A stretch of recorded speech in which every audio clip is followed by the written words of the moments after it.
আপনারা ভিডিওটি প্রথমে দেখবেন, তারপরে আপনারা মতামত কমেন্টে অবশ্যই জানাবেন।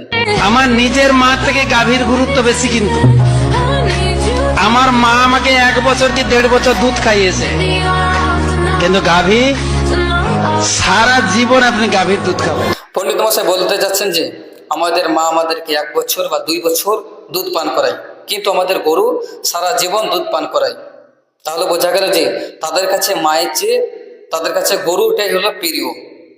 তারপরে ভিডিওতে দেখতে পাচ্ছেন যে কিছু পণ্ডিত মশাই আর কিছু হিন্দু ভাইরা একটি গরুকে 1 কোপে জবাই করে তাদের ভগবানের কাছে নিয়ে যাচ্ছে। ভগবান তাদের গরুটাকে খাবে। ভগবান তো কোনোদিন এ কথা বলেনি যে গরু জবাই করে আমাকে গরু দাও, আমি গরু খাবো। তাহলে আমি সেই পণ্ডিত মশাইকে উদ্দেশ্য করে বলবো যে আপনি যে বললেন আমাদের মা আমাদেরকে 1 বছর বা 2 বছর দুধ পান করে থাকে, কিন্তু আমাদের গরু আমাদেরকে সারা জীবন দুধ পান করায়, তাহলে কিসের জন্য এই গরুটাকে জবাই করে ভগবানকে খাওয়ানো হচ্ছে?